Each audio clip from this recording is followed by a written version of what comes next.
Hello everyone, and welcome back to the Fignoob to Figmaster YouTube channel, your one-stop shop for everything Figma. In today's video, we're going to be talking about component sets. We're going to be building off of last week's video where we created a fresh market website, and we're going to be implementing component sets in order to make your website function in a more detailed and interactive way. So, if you're interested in learning how to use component sets and how to add them to your concepts, stick around and let's get started. As you can see, we have the same app that we had made last time. Although it has a lot of good functionality, there's a couple things that I'd like to add. And in today's video, with component sets, I want to add the ability to actually switch what images are shown here.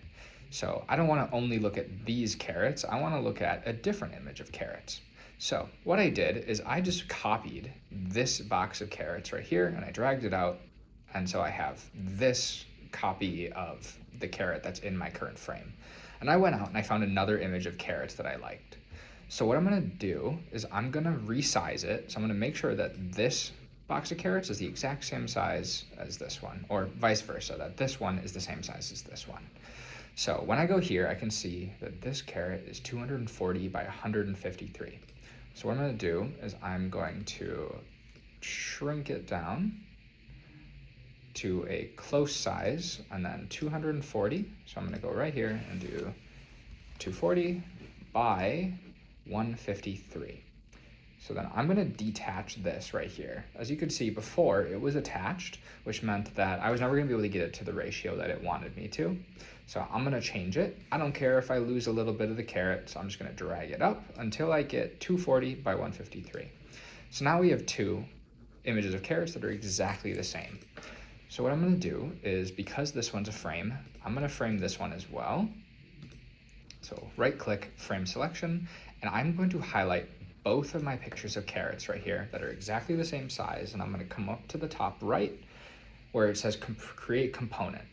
In the last video, we just clicked on create component in order to create something that was the main edit source for your entire design. But what we're going to do is we're going to click this drop down right here, and we're actually going to click create component set. So when you create a component, you're creating one thing that if you edit that, it will edit it everywhere on the website. But if you create a component set, now you can create something that's interactive, that however you have it function up here, it will function down below.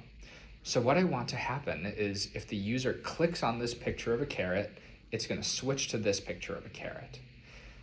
And then if the user clicks on this picture of the carrot, it's going to switch back to this one. So we're going to combine what we talked about in the last video with components, and right before that when we talked about different prototyping tools. So I'm going to switch over to prototyping, and I'm going to click on my carrot. And I'm going to come over here and I'm just going to drag from that circle right over to this one. Now that I did that, when I click, it's going to say change to. Now you can only use the change to functionality when you have a component set. It is not navigating to, it is not opening an overlay, it is changing to it. So it's changing from this to this. And then when I click on this one, it is going to change from that back to that one. So make sure it says change to. And then I want it to be a little gradual. So I'm going to do dissolve. And then this one, I'm going to do the same thing. So it is going to on click instant dissolve. So now when I click on this one, it should switch to this one. And when I click on this one, it should switch to this one. But we need to remember that this is up here, but I haven't actually put it anywhere. So I'm going to click on this and I'm going to copy, and I'm going to come down here and I'm going to paste to replace. So now I am going to open this up, and I'm just going to do shift space. I don't need to see it in a large prototype. I just want to get an idea of it, is when I click on this add to cart, now I have this carrot in here, and when I click the carrot, it fades into the new one. But I noticed something.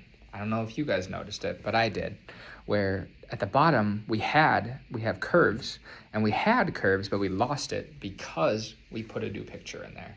So let's update those curves.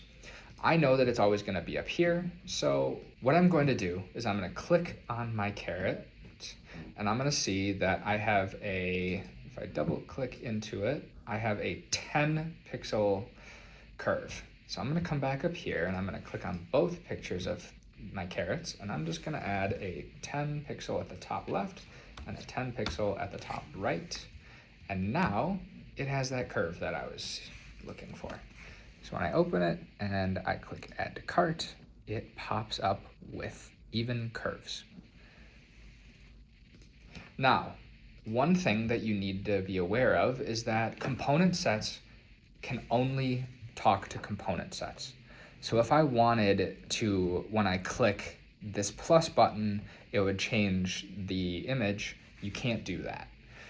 The only way that you could do that is if you built out this component set with like an arrow in it already. That'll move it from back to front. It's kind of sucks, but it is the way that it works. And with these component sets, like I said, you can't have something outside of the component set control what happens inside the component set.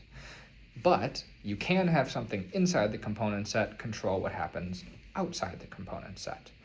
So as nice as it would be that I could have like a change image button right here, because it's not in these two images, it wouldn't work. But if I designed each one of these with an identical button right underneath it, that if I clicked on it here, it would switch to this one, and if I clicked on it here, it would switch to this one, then you could. So I hope this was good and informational for you, and we are definitely going to be diving deeper into how to incorporate component sets into your designs even further in the future. If you're interested in downloading Figma, go to the link in my bio and try it for yourself for free. And if you liked this video and want to see more videos just like this, make sure to like and subscribe to the Fignoob to Figmaster YouTube channel. See you next time.